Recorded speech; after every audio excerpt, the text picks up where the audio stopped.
Faith here with your welcome toast. It was Judith Olney who said, always serve too much hot fudge sauce on hot fudge sundaes. It makes people overjoyed and puts them in your debt. I got that sunshine in my pocket, got that good soul in my feet. I feel that hot blood in my body when it drops. Ooh. It's great to have you joining the party on the Faith Middleton Food Schmooze, inviting you to eat, drink, and be merry with us.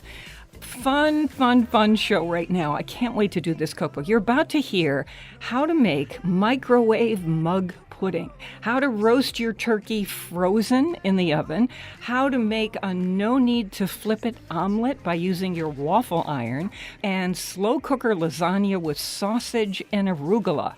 When somebody is this creative with recipes, making them easier and faster, doing hacks, it makes us jump for joy. That would be our guest, Bruce Weinstein, co-author of the Kitchen Shortcut Bible Cookbook. Also on this edition of the Faith Middleton Food Schmooze, we have a beautiful red wine for you. It's a simple Bordeaux at an affordable price, which is very unusual. My favorite food buddies are here in our studios at the Big G, where we play in Gateway Community College's 5 culinary education professional kitchens. We're downtown New Haven. Chris Prosperi, Mark Raymond, senior producer Robin Doyen-Aiken, and from our public radio sister station, KJZZ in Phoenix, Alex Province. Hey, everybody. Hello. Hey, Okay, we're gonna. So Bruce Weinstein is our special guest. And he is co-author with Mark Scarborough of this cookbook I just mentioned, The Kitchen Shortcut Bible. Because this is a book of innovative hacks, I want to get right into it. The wine will come up in our next segment, so don't go anywhere. Bruce, welcome back to the Food Schmooze. Great to have you Faith. here. Great to be here. What made you choose this topic? It happens to be one that I adore, so I'm excited about this book. Mark and I love hacks like you do, and we just love coming up with shortcut ways to do things. The problem with so many hacks you see online is they're fun and they're clever, but they don't get dinner on the table. And we thought, wouldn't it be great to do a cookbook where every recipe used a technique or a trick in a new way, so you were kind of doing a hack, but the hack actually got dinner on the table? Yes, I am a hack fan, and what we mean by that for people who, have sort of missed the whole hack thing, it's just like finding a new way or use for an item or a new way to do something. And so you hear where Bruce and Mark are going with this. I would add a third thing, which is that you want it to taste good. It's not a scientific experiment. Right. Look, I did this 2 minutes faster. That's not what it's about, even though Chris and I once had a race to peel an apple. I think I used a regular peeler, and what did you use? I used a drill. You used a drill. Okay. Nice. Yeah, that was fun, but Well, it didn't. there was it didn't. no, there was no point to it. There was no dinner on the table at the end. I think we had 2 peeled apples. But to your point, Faith, not every recipe in the book actually is faster. Sometimes our hacks made things easier, but they took a little longer. But in the end, you saved work and got a better dish out of it. He's talking now especially about putting a frozen turkey straight into the oven to roast. That takes longer than the regular turkeys that we make that are defrosted, but there are advantages to it, and we're going to get to that because this is the time of year you want to know about this. For sure. Let's not delay any longer, and we're going to do no hassle bacon and eggs for a crowd. What's the key to this? So imagine this. You've got a house full of people. They're here for the weekend, and you're going to make a dozen eggs and 1.5 pounds of bacon. You either are going to do it on top of the stove in frying pans, and everyone's going to wait, and you're going to feed people in stages, and it's all cold. Or you do it my way. Roast the bacon on the sheet tray in the oven. Then you take it out, and in that hot fat, you crack all the eggs. And to keep them from running together, you put pepper rings, and you crack the eggs into pepper rings. 4 minutes later, they're done. Everybody gets to eat together. Lovely, crispy, flat bacon and roasted oven-fried eggs. Is this and the best? pepper. So Yeah. there's And your you get vegetable. everyone gets a pepper It's a ring pretty with their dish, egg. too. I love that. Okay, so we're in a section that's just titled Breakfast, and you'll see how these hacks play out. And when I come to one that is on our website, I will tell you. And one of those is coming up, including that turkey you can roast while it's frozen. So making a joke about the apples was on purpose because Bruce has figured out how to make a no-peel. Now, that's the hassle with doing certain apple stuff. This is no-peel roasted applesauce. Roasting brings out flavor. That's the key to this. And not only is roasting make the flavor more intense, but you're going to use a tool here that you might not ever have thought to use for applesauce, a potato ricer. It's like a giant garlic press. And so you roast the apples. They're really soft. You could push them right through. Skin on. And some of the skin will get pushed through and gives a little texture. The rest stays behind, just like if you were to put a whole garlic clove in a garlic press with the skin on it. The skin stays behind, throw it out. And what did the roasting do? Oh, the roasting apples concentrates their flavor. It gives it a caramelized edge and makes them absolutely luscious. Oh, yeah. You're going to get more flavor out of Yeah, it. usually we water. boil apples. Yeah, and so it's lovely when you boil them, but when you roast them, it just makes them super special. Changes the flavor altogether. Everybody knows I am a nut about using the waffle iron that Lori Mack gave me for all kinds of crazy ways at home. And so I am someone who goes online and watches videos of people using a waffle iron to do crazy things. I hope they're all cooking things. No, they are. Although there was that time. Okay, so It's a nice pattern. talk to me about these no batter, super crunchy waffles. Okay. What do you so, mean? I wanted waffles one morning, and I really was in a rush, and I didn't have time, and I didn't want to make a batter, and I took some frozen puff pastry that I had in the house, which thaws in like 3 seconds because it's all fat. And you just put the sheet of frozen puff pastry in the waffle iron and close it. And you end up with the crunchiest, flakiest, most luscious, crispy waffle. Does it puff a little? A very little, but what's so great about it is if you're like me, the only part of the waffle I want is the crunchy outside. Right. So this is like all crust. And a little sprinkling of powdered sugar. Or syrup. just dip them into a nice. I'll like take the bottle of maple syrup and just dip right in there. Oh, yeah. Such a good idea. So, can you Heated. use any of the frozen pastries? Any puff pastry. If you want to get the super fancy kind that's all butter, go for it. If you want to use the stuff in the supermarket, go for that. And even if it's not puff pastry, you could use another kind of dough. You could use pie dough. Sure. Yeah. You Could could. you use pizza dough? Pizza dough is going to be a little Thicker. bready. It's a little bready. We have great uses for pizza dough in the book, and I didn't try it on the waffle iron because it was going to be too bready, but let me tell you, pizza dough makes the most amazing dumplings to put in soup, stews, or even on chili. See, this is it. You see why we like that. Okay, the gang and I are with Bruce Weinstein, who is co-author of the Kitchen Shortcut Bible, about 200 recipes or so to make real food real fast. And this is filled with hacks, meaning unusual uses for equipment that you already have, ways to cook things that are either easier or faster, and as we said with the puff pastry, more delicious than anything you might have thought of. So we have on our website right now from the cookbook, that's foodschmooze.org, the no-flip omelet. For me, that is one of the trickiest things about an omelet is getting it right to the point and cooked just enough so that when I flip it over, and then I'm worrying, is the inside going to cook appropriately? The whole thing that happens with omelets. This is a no-flip omelet. Once again, I went back to, I think, mine and probably your favorite appliance, the waffle iron. And I thought, well, why can't I just cook it from both sides at once? So I beat the eggs, I poured them into the waffle iron, I laid some herbs and a little cheese on top, closed it. It took about a minute. And you got this puffed, beautiful, single-serving omelet that just flipped right out of it, And it right onto the plate. And now it does look like a waffle. That's the difference. But why in the doesn't? picture. So why doesn't? This is one I've never tried, but I really want to. Why doesn't the egg mixture run outside the waffle iron? Because I've formulated the recipe so it's just the right amount of egg to fit in a round waffle iron like this. If you were to put an extra egg, you'd have a problem. And it took a lot of recipe testing to get exactly the right amount. Because when I first started it, I always tried 3 egg omelets, and it was running everywhere. And I thought, well, I could do a bigger waffle iron, but I don't want to assume everybody has those. So assuming everyone has a smaller iron, 2 eggs work perfectly. But remember, the recipes call for large eggs. Don't get jumbos, or you might have, or even extra larges, or you might have run over. So you have to pay attention to the amounts if you're getting this cookbook. So I'm wondering if you could put a slice of bacon across, like a almost cooked through bacon, and you'd have it on a stick almost. Run it across the waffle iron. Nice. You could do it. Cut it in half and do two. Faith asked me earlier, could I do bacon in a waffle iron? So here's the thing. If you're only going to get 1 or 2 pieces, then yes, you could cook that bacon in the waffle iron first, let that grease stay there for the eggs. Then after you pour the eggs in, put the bacon back on top of them and close the top again. Wow. There we go. It would bake Because into the omelet. If you do too much, of course, the grease is going to run all over. And so Right, we were but- saying to each other, Yeah. put down a cloth or a towel. But 1 or 2 pieces, you'll be fine, and look for leaner bacon. I don't know why we would do that. What? I heard that.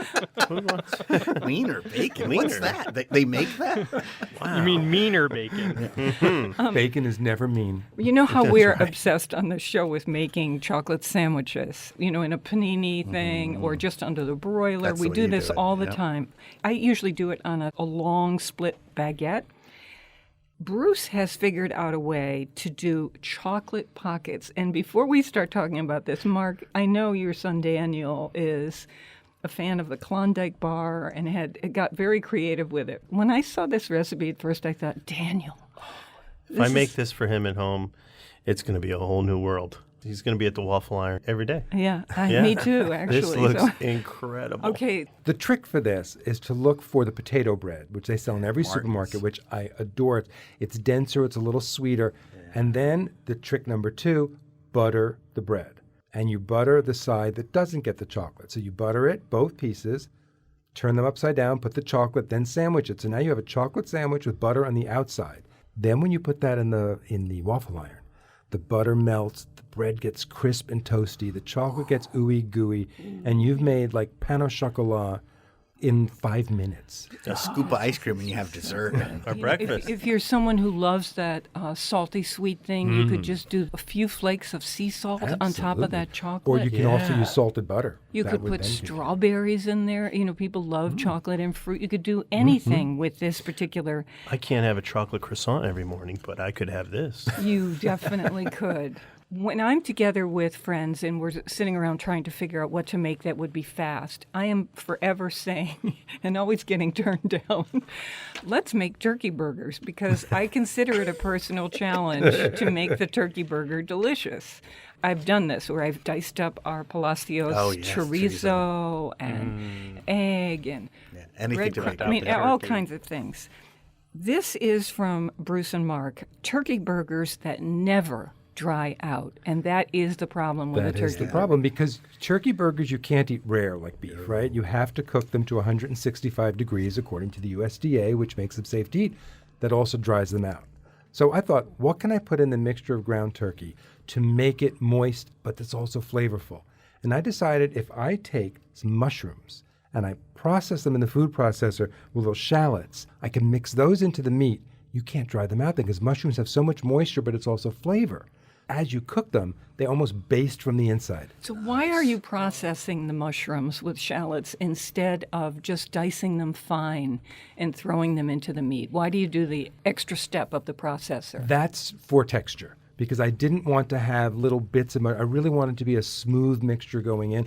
The same way you might They add disappear. breadcrumbs, but disappears, but yet adds the moisture, and also it gives off the moisture more easily and evenly when they're finally processed. It's such a good idea. And in with the ground turkey, you put some mustard, dill, salt, and pepper mustard into and that dill. mushroom mixture. You could put all kinds of things. Yeah. If you have something that you particularly adore, I'm a big fan, as Chris is, of Frank's hot sauce. Sure. Yeah. You could do that instead of the mustard, because if you start adding too much, then it gets too wet. So yes, instead of the mustard, you could put the hot sauce, you could put chutney, you could put Worcestershire. And Bruce knows I'm not sitting here improving on his recipes.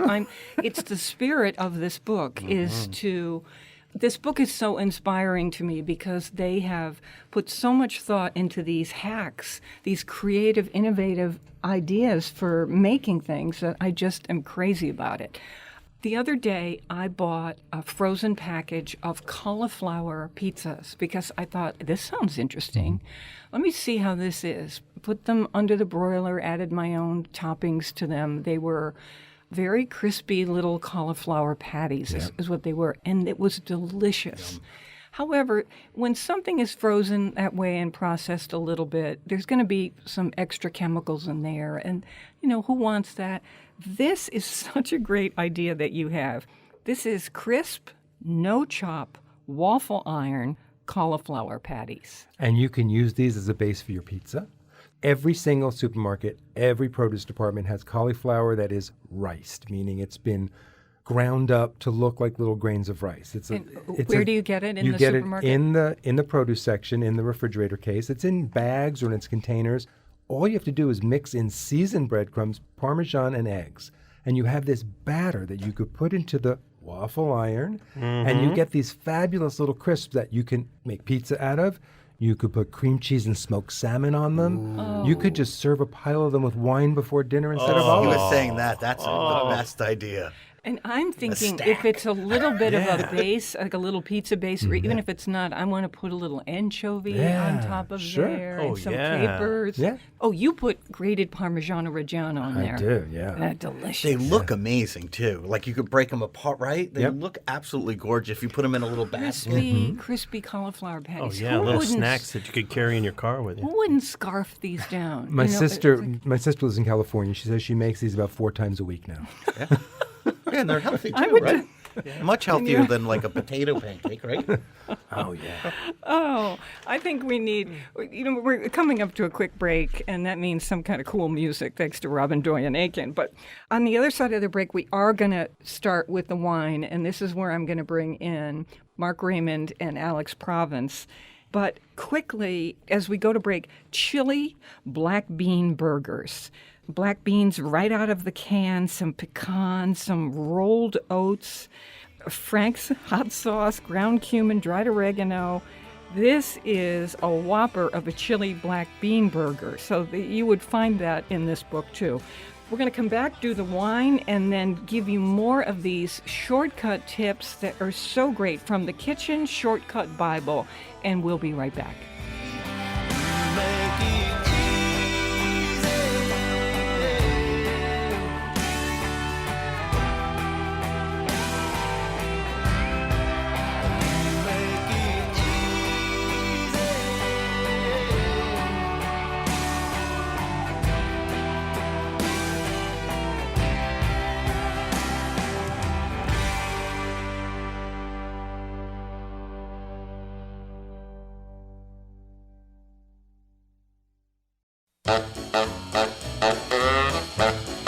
Beans and cornbread.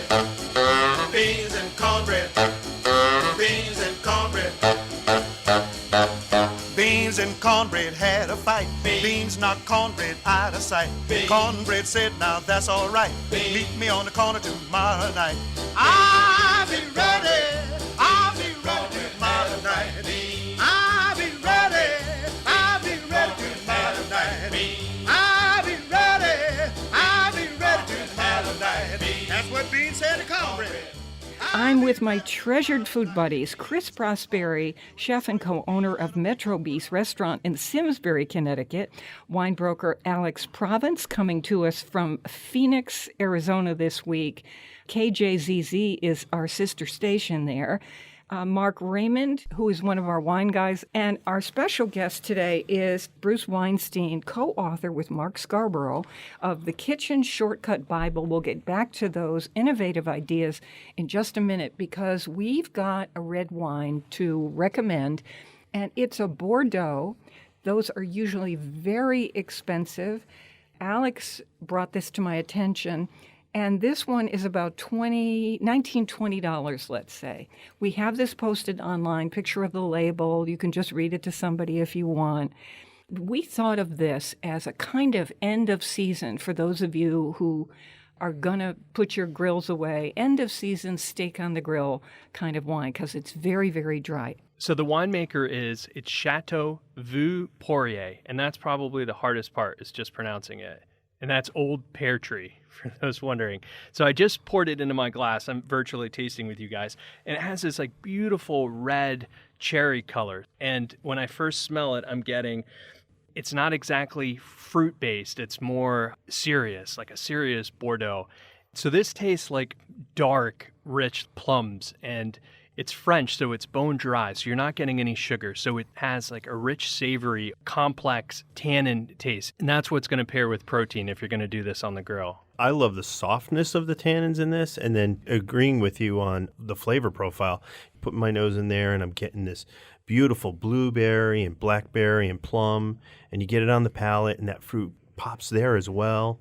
And then it just becomes really opulent on the palate. It just really kind of explodes a little bit, but with that wonderful little velvety finish that you like to have with a serious dry wine like this. This is a wine, when you first open, you pour it in the glass, you taste it, it changes with every sip. For sure. Like in the beginning, it's like softer, maybe a little tighter, and then as it opens up, you really start getting all the fruit coming out. It really becomes very expressive. Yeah, it's amazing to see that. Remember when there was a debate about this in the wine world, about whether that in fact happened to a wine? Does it open? Is decanting anything? Is it just silliness?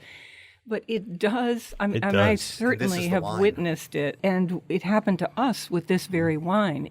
After half an hour of sipping, we all looked at each other and said, oh. This is a different wine, yeah. Classically, the Bordeaux's historically were really tannic and are designed to be aged forever. And so you'd buy a Bordeaux and you wouldn't be able to drink it for 10 or 20 years. And that was the style of these. Then these Garrigis winemakers came around in the 90s, and they wanted to make these fruity, available to drink now, approachable style wines. And they picked up these like little chateaux, mostly on the right bank of Bordeaux, and that's where you find these like little winemakers. Like this property is only 5 acres, and their goal is to make a wine that you can open, still go through that experience like you guys are, which is opening it up now and then watching it progress in your glass. But it's 2015. We didn't wait 10 years to be able to go through this experience. Yeah. And they caused all this like trouble with the winemakers in Bordeaux because everyone got upset with them for not following rules, and now it's this like movement. So it's very different than the classic Bordeaux if people haven't tried it for a while. And Alex mentioned the Garagiste. That relates to garage. So out Such a in fancy way. out in Silicon Valley, there are people referred to as the Garagiste who have 20 vines in their yards and make, I mean, that's how Screaming Eagle, the famous Screaming Eagle, was born in somebody's yard in a suburban neighborhood. That really, that's how that started. And so this happens right in the middle of wine country in France, too. Small people doing something. But having said that, for $19, $20, Mark, that is really It's an amazing value. For a really Bordeaux. is price for a Bordeaux. For a Bordeaux. Yeah. Is there It can go enough up of to- this around, Alex? Yes, they only make 1,000 cases. You know, we made arrangements, so we do have inventory. But what's also worth mentioning, Faith, is that it's certified organic, and that's Yeah. really rare to That's find right. in Bordeaux. It's been certified since 2010. That means you're drinking like the wines we like that are wholesome, they don't have junk in them. They have this organic label right on the front label, which you usually don't see them on the front label, and that is Smart to put it on the yeah. front. I like that it's organic. It tastes great. I often like a little bit more fruit in my wine, so I was thinking, and then in Voila. 20 minutes, boom, there it was. And it's not that Bing cherry hit you over the head kind of fruit. It is a very subtle, and I think Mark is right, and Alex too, dark fruits. The dark fruits for sure. It's almost like bitter chocolate, right? That isn't sweet like a piece of candy, but as it melts, you get a little bit of the fruit, but you also have that structure, right, that you get in dark chocolate. Thanks for finding this, Alex. So this is, if you go online to foodschmooze.org, the label is pictured there, and we'll tell you what to say at your wine store when you call them up. They can't stock everything. The distributor can bring over a few bottles, a case, whatever the store wants to do. Okay, let's go back to those wonderful hacks that we've been talking about from this cookbook, The Kitchen Shortcut Bible. We have co-author Bruce Weinstein here. We have this on the website, so I really want to talk about this. This is microwave pasta carbonara. And I thought, wait a minute, let me see come how on. does this happen? You know how I love carbonara. I mean, you say to yourself, how am I going to use dried pasta That's what I don't get. to make a creamy carbonara? Come on. In the microwave. How did you, wait a minute. You cook it in, no, wait. You heat it in the microwave, not cook it in the microwave. Okay, so you put the macaroni, you're going to use small elbow macaroni here because it will cook faster. You're going to put it in a glass container I like to use like a loaf pan even. Works perfectly. A Pyrex loaf pan with some water in the microwave, and it will cook in that water. And if you do it just right, when I do it, I get just enough water to cover the pasta. Between what gets absorbed and what gets evaporated, there shouldn't be much water to drain. So this is 5 minutes. Yeah, it's 5 minutes. Then you whisk together milk, egg yolks, mustard, thyme, pepper, Canadian bacon, because this way it doesn't have to be sautéed first. Mix that all into the cooked pasta. It gets another couple of minutes in the microwave, stopping to stir it up. The egg yolks cook. The sauce heats up.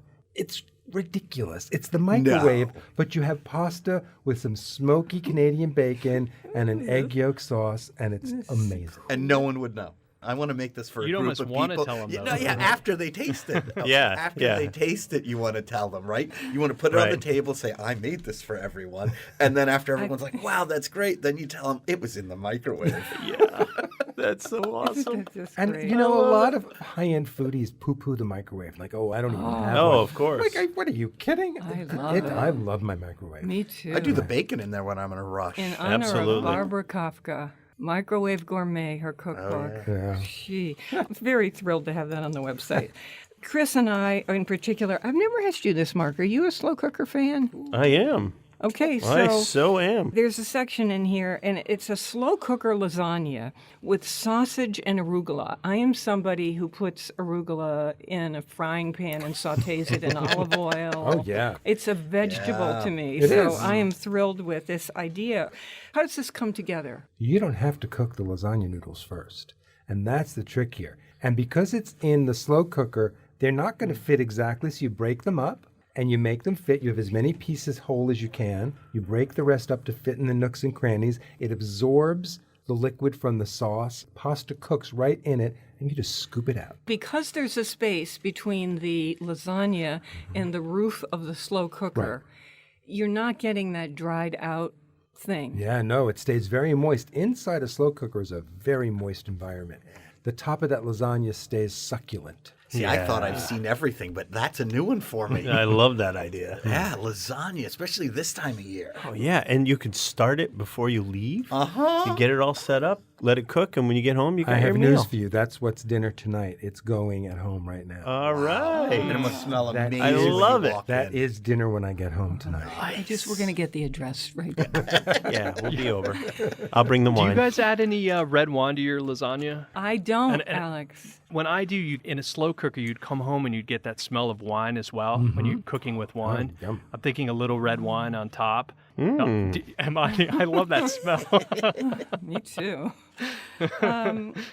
Every once in a while, I go crazy over the Reuben sandwich. If it's on a menu in a deli somewhere, I think, oh, I haven't had a Reuben sandwich in 1,000 years. I'm gonna try this.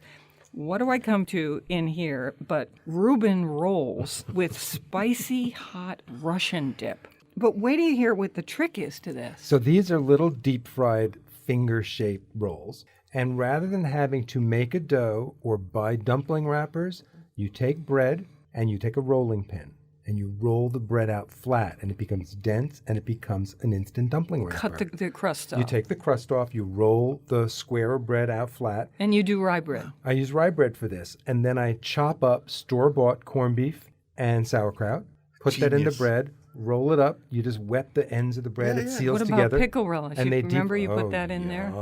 I know. Yep, yeah, pickle relish is another thing that I love in there. But you can make the sauce. You could save the pickle relish if you want for the sauce with the mayonnaise and ketchup. So you have this like Thousand Island Russian Dipping sauce. dressing. And you put the sauerkraut right in. The sauerkraut and the corned beef go right into the flattened bread. They fry in just like a minute. How And many you can just eat? roll it. You just roll it up and seal the edge. Genius. The way you do with a wonton. The way you would do with a wonton or with an egg roll. I love it. Isn't that And you can use any bread. smart? You can use any bread. great There's idea. a whole series of these kind of rolls and dumplings in the book where I use bread instead of dumpling wrappers for little goat cheese hand pies, and I do a potato one with a curry sauce. Does the bread have to be fresh, or can you use like bread that you've had in the refrigerator? That is such a great question, Alex. The fresher the bread, the better, because you want to be able, when you flatten it out, you don't want it to crack. So you don't want dried out bread. You want the freshest bread you can get.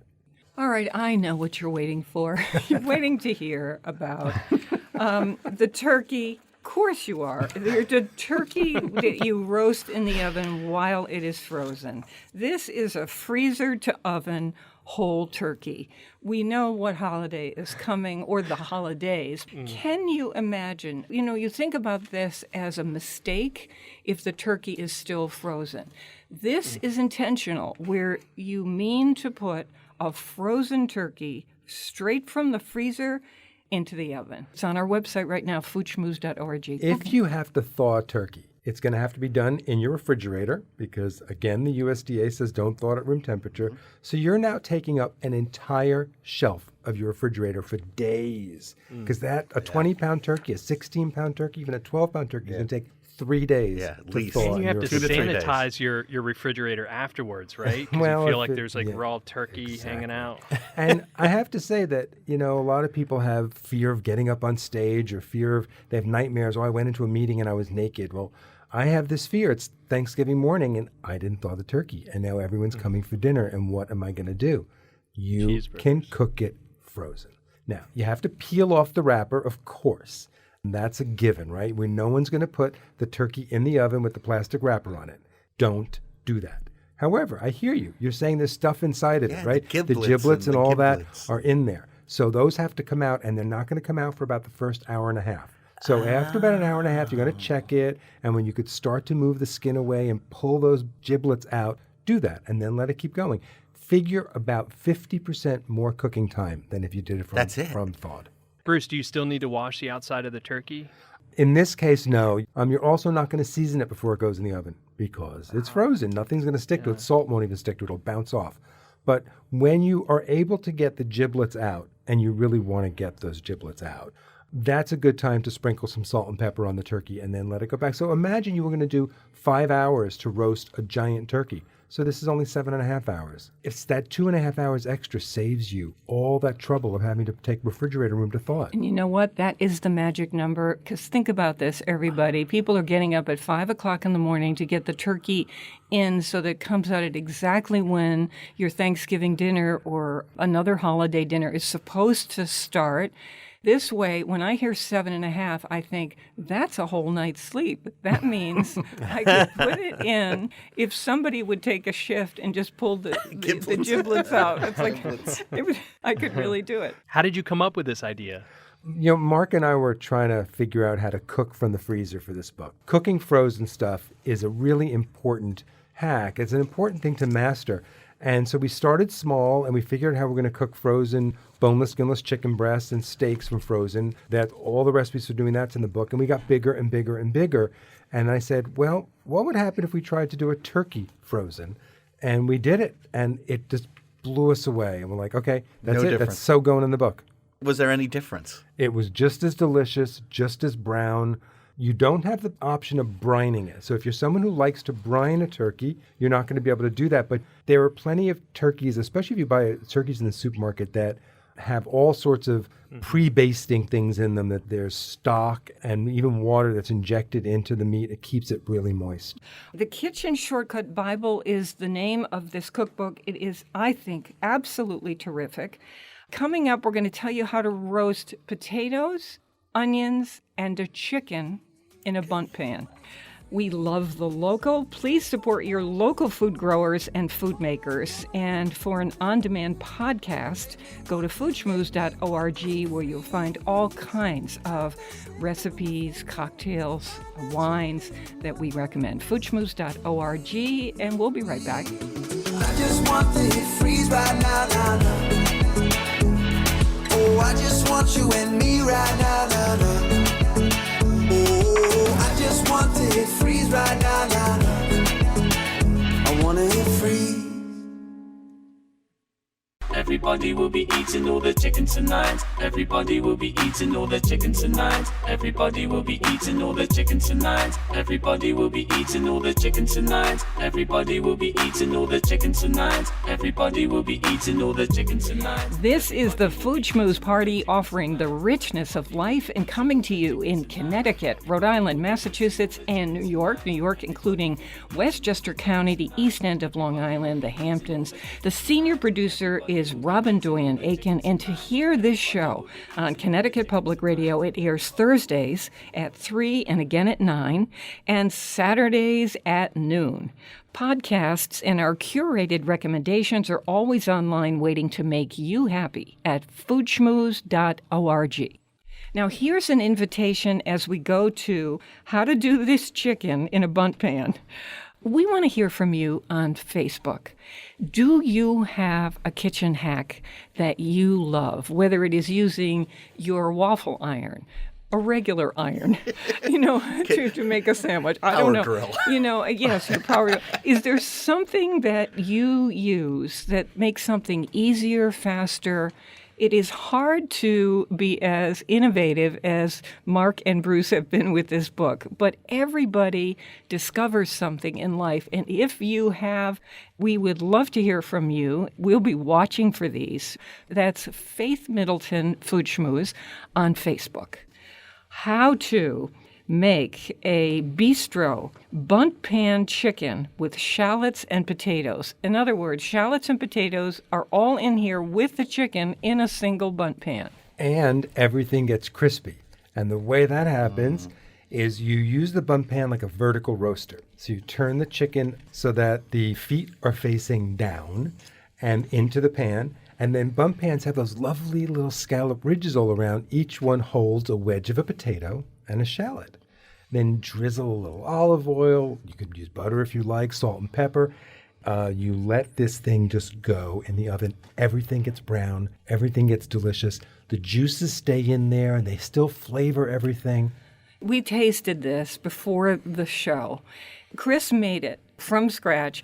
It was so moist and delicious. And we have a picture of how this looks with the recipe at foodschmooze.org. Chris, you said this was just the best time making this. Yeah, and I've roasted thousands of chickens. I have never had more fun roasting a chicken in my life. You get the bundt pan out and you kind of look at it inquisitively. You're like, what am I going to do? And you cover the hole with some foil, and then you smear some mustard on the chicken, put it on the hole, and then you get all the potatoes and shallots in there, and you kind of look at it and like, now I'm going to put it in the oven. Everyone's watching me, and I'm like, this was the most Chris fun. has lost it. Yeah, no, when it comes out of the oven too, everyone's like, wow, look at that. What is that? And as delicious as this recipe is, I came up with a whole bunch of ways to use a bundt-pan with chicken. So there's a recipe in the book where I take Israeli couscous, the little pasta balls, and you put them in the bottom of the bundt pan with some stock, so they're raw. And then you put the chicken in the same way, standing up into that mixture. Israeli couscous absorbs all the liquid, all the chicken juices, all the chicken fat, and you end up with this savory, almost couscous pudding to serve with the chicken. Oh, boy. Could you do the same with quinoa? It may not absorb as much liquid as the couscous, so you may end up with a little soupy at the end, so you could just spoon off extra liquid. I was wondering if you could make like a potato au gratin, kind of the same idea. Pour maybe a little butter and cream on top, but maybe it'll get too juicy from the chicken. You see how fun this all Butter could and be? cream. Butter and cream. Listen, I had to go buy a bundt pan. I didn't even own one. You didn't own a bundt pan? No, what do I need a bundt pan for? Come on, everybody's got a bundt pan. You live close enough to doesn't me. bake. I've got like 4 of them. I have not used my bundt pan. It was some anniversary edition thing that looks like, a Nordic castle or something. I have not used I have a non-stick bundt pan. See, that would be good too. I can say one thing. I am only going to roast chicken like this from now on. You got to try it. It's just so much fun. This is, the minute people hear about this, what's going to happen is all those bundt pans that were at tag sales are going to Get gobbled up. I want to see everybody's pictures of this attempt on Facebook.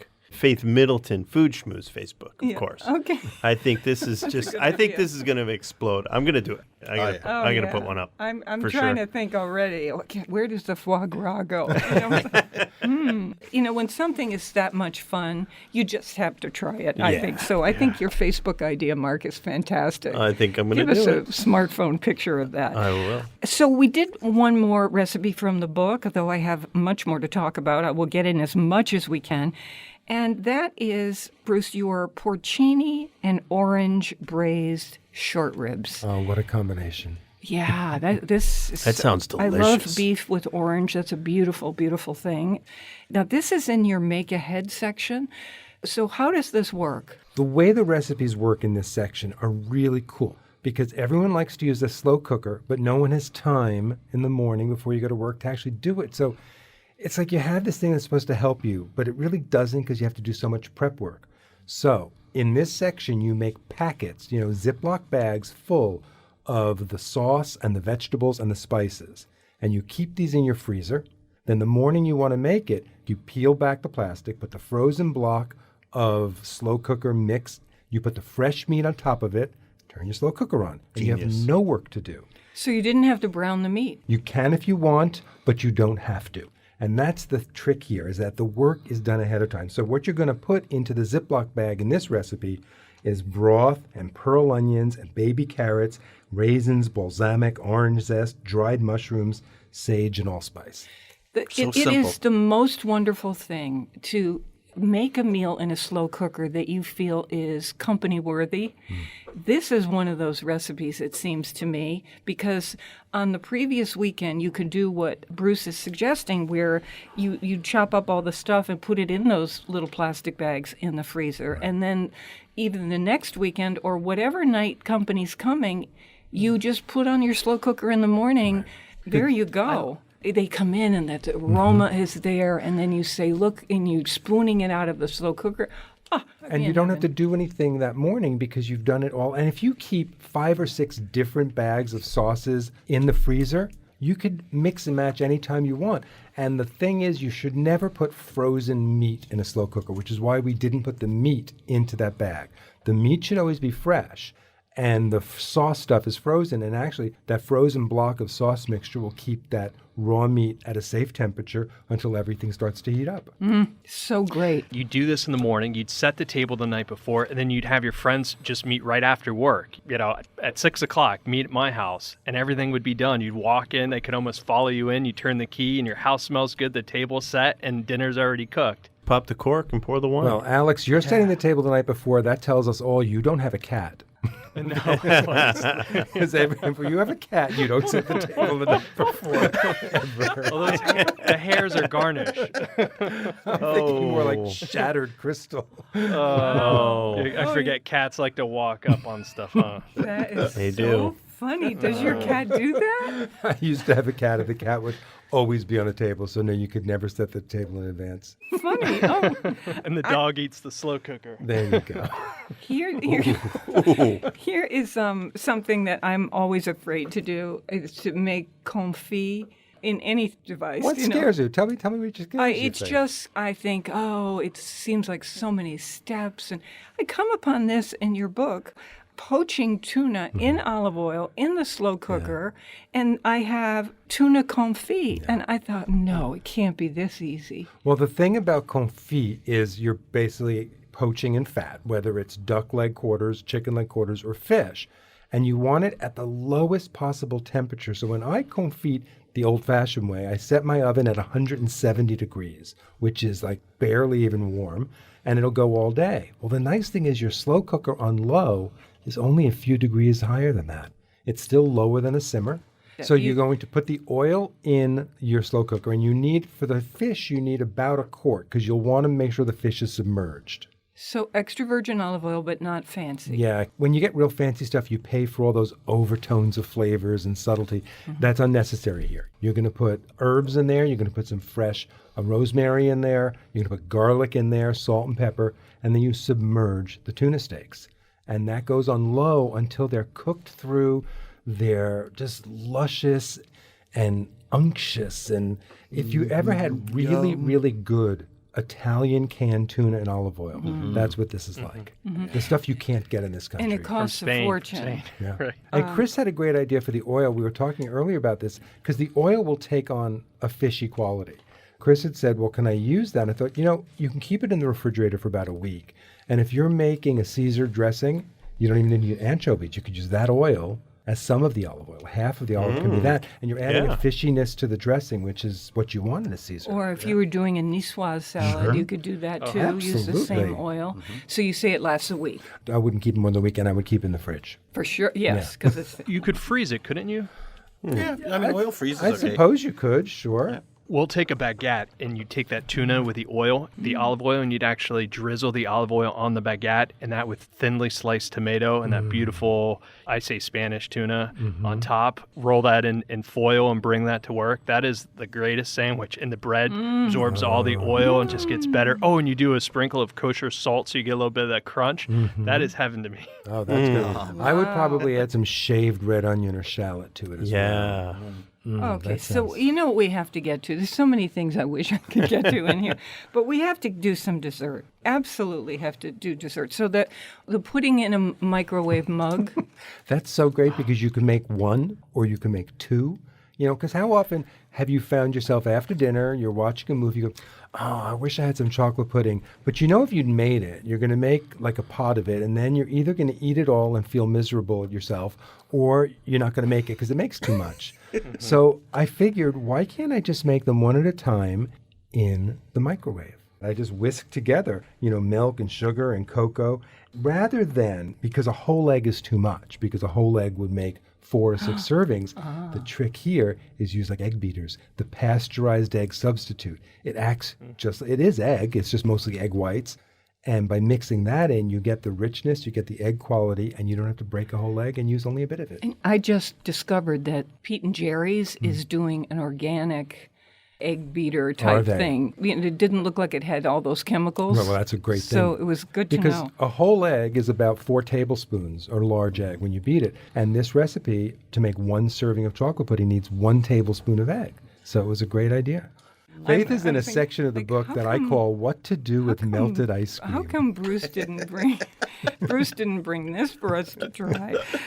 This is a butter pecan bread pudding. Yeah, that's and you make it with, because ice cream has all the stuff already in it. Tell us how you do it. Ice cream has dairy. Ice cream often has eggs. Ice cream has sugar. So we came up with a bunch of recipes that use melted ice cream. We make this butter pecan bread pudding by mixing that in with the diced up bread and baking it. We also do a pound cake that is nothing but melted ice cream and self-rising flour. So you can take melted ice cream and have that be your shortcut to dessert. That is so easy and so delicious. Yeah, think about, the eggnog. First, you're going to use melted ice cream. You don't have to worry about speeding home from the supermarket. In fact, you want it to melt. So then you're going to do your eggnog from the melted ice cream, why and not? then you're going to make cakes Just drink from it. Pour it in a glass. Drink, put a little bourbon. It's I love it. perfect. What are we having? Ice cream, melted ice cream. I love it. And you famous ice could cream just dinner. call it a cold strawberry soup. Melted strawberry ice cream in the summer. Just tell people you're serving a cold strawberry soup for dessert. It's a great idea. And it's melted ice cream. These ways of figuring out how to do desserts quickly is one of my favorite things. And you do a cookie. I have a cookie that uses the ready-made pie dough that comes in the refrigerator section in the supermarket, and it's almost like making super quick rugelach. You spread it with jam and sugar and chocolate chips and roll it up, and then you make the sliced spirals. It takes no time. I can't have those in the house because I will eat them all the time. No, I'm not saying keep them in the house. That's another whole story. You bring them somewhere is what you do. Well, I have neighbors with 2 little boys, so when I was testing recipes for this book, they ate everything. There you go. I loved having 2 little kids living next door because they would they'll eat everything. Oh, I bet. And they're miniature gourmet people they're now. becoming it. As you can tell, we've really devoted the entire show pretty much to this. This is just terrific. And there's more. Amazing book. It really is an And amazing there's book. more online. We've got 5 recipes from this book. You can tell we like this. The Kitchen Shortcut Bible, created by our guest Bruce Weinstein and his co-author Mark Scarborough. They happen to also be from Connecticut, so that's an added treat. And if you want to see the 5 recipes and find out more about this book, go to foodschmooze.org. Did everybody have fun? Oh, it was a yeah. blast. Beginning to end. Thank you. We are on, you're welcome, thank you. We're on Connecticut Public Radio Thursdays at 3 and 9 and Saturdays at noon. On weekdays, I hope you'll listen for my 60-second Food Schmoozes. Never eat more than you can lift. In New Haven, I'm Faith Middleton.